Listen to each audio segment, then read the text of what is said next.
What's up, everybody? It's Thomas back here with another video, and today we got something special. We're telling a story rather than a financial advice video, but today we're talking about how I got a car for free. Before you go on, I will mention I'm not going to tell you how to get a car for free. I am just explaining how I got my car for free. Let me just start this off by saying I have the absolute worst luck with cars. I've gone through multiple cars and I'm only 19 years old. I'm about to be 20. I've caught in 2 cars on fire. One of those cars was a Hyundai Tucson, and I did it on Thanksgiving of 2019, and it was the coldest day of the year. It was my dad's SUV burning and the tires popping, and it was wild. Second car fire that had happened to me was a Hyundai Elantra, also my dad's car, and it was in the famous footwear parking lot. It is safe to say that I will never buy a Hyundai car ever again. Both these cars randomly caught on fire without any notice whatsoever. It was not my fault. We got the insurance money for both of them. I believe the second one they said was electrical fire. The first one they had no idea what started it, but that's just the beginning of my bad luck with cars. My car at the time was a Chevy Cavalier. I believe it was a 2004. It was silver. It was kind of a piece of junk, but you know, it did the job. And honestly, as far as performance goes, that car was probably my best car, even though it was probably the trashiest car I've ever had. My stepmom worked at a company where she's rather high up, and they gave her a company car. This company car was a 2015 Nissan Altima. It was red. The interiors was nice. The exterior was nice. It was just overall a nice car that ran rather well. Well, my stepmom's company got bought out, and meaning that she had new bosses, and her new bosses basically told her, here, you can either take a bonus or you can keep the car that they gave you. Well, she decided to keep the car, and she sold that car to me for $2,500, which was a great deal, but she also didn't pay a penny for it, so it wasn't like she was getting crazy ripped off. Anyway, so of course I took that deal because I was driving a piece of junk car and I was offered a really nice car for a really cheap price. So I paid $2,500 for the car. About a month after getting that car, I was about to take a road trip to New Hampshire with my girlfriend's family, and as I'm going turning left on a green light, a car runs a red light and smashes the back end of my car. And the back end of my car is completely messed up. We were able to drive it. It was drivable. But here's some pictures of the accident. If I have them, they should be popping up right here. So we drove this car all the way to the auto body, which actually wasn't that far. Like I said, the car was drivable. And honestly, I'm looking at this damage, and even though the back end of the car was absolutely destroyed, I was like, there's no way that this car is totaled. They're gonna fix it up. It's gonna be fine. I'll just have the same car again, whatever. So anyways, it took them about a month to call me back, which was very annoying because I just didn't have a car. And they call me back, and the guy in the auto body basically tells me, your car's totaled, meaning, and when your car is totaled, that means that the repairs outprice the total worth of the car. So the insurance company gave me $9,000 back for the car.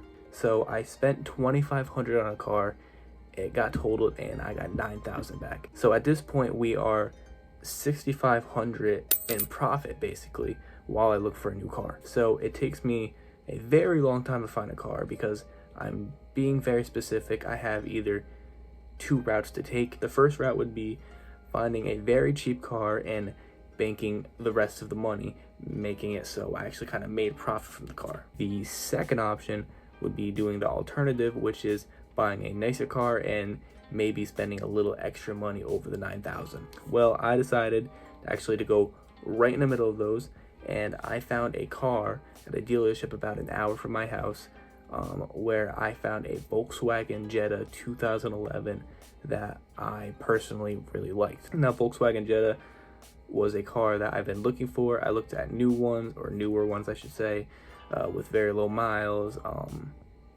but those were a little out of my price range, and in order to get a new car from a dealership, you have to get full insurance on it, which I did not want to do. I only wanted to get liability because that would really lower the price. So anyways, I find this car, I get there, I test drive it, and I really do like it. I love it, actually. It is a little cracked in the front, and it does have some problems, but performance-wise and looks-wise, it was a nice car. So the car listed is $6,500. I tried to lower that price. He wouldn't budge. He got down to 64 for me, but then he basically just told me, if I let you pay 64, you're not going to get the warranty. And if you guys don't know, a lot of times when you buy cars from dealerships, you get a warranty. The warranty could be either 90 days or 3,000 miles. And basically what that does is, if your car in that span of 90 days or 3,000 miles breaks down for any reason, engine or whatever, it's fully covered. So I was like, I'm just gonna give you the extra $100, like that's worth it for the warranty.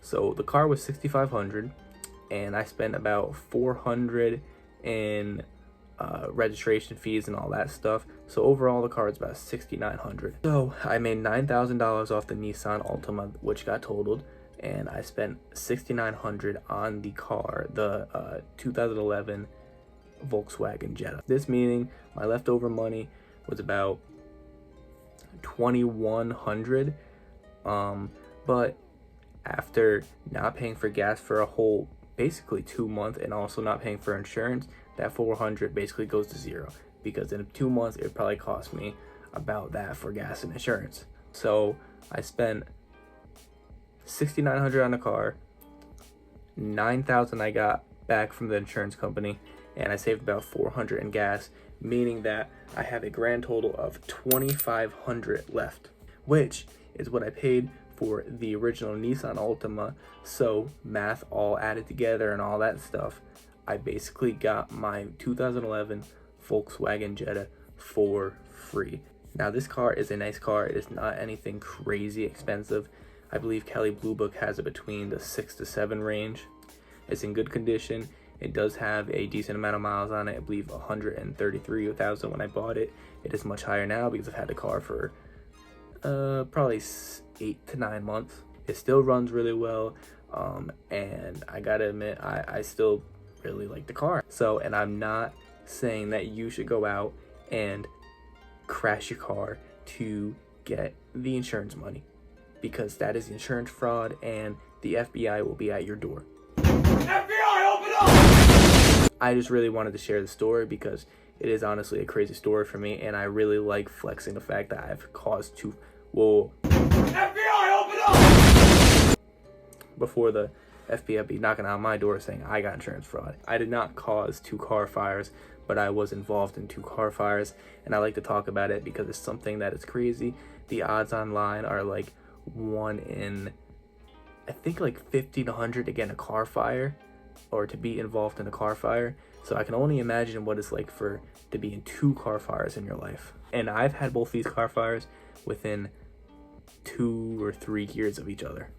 So I really like flexing that, and I really wanted to break down the money situation of how I got my car for free, because it's just really a cool concept to think about. Anyways, that's really all I got for you guys today. I really appreciate you guys tuning in. I had a great time filming this episode too. Make sure if you enjoyed this video, you're leaving a comment letting me know, but you're also leaving a like and hitting that subscribe button. And if you want to be really, really, really hardcore, you'll hit that noti bell so you know exactly when I am posting videos and you can view them instantly. Anyways, guys, stay safe, don't cause no car crashes, and don't catch no cars on fire. Appreciate you guys coming in. Peace.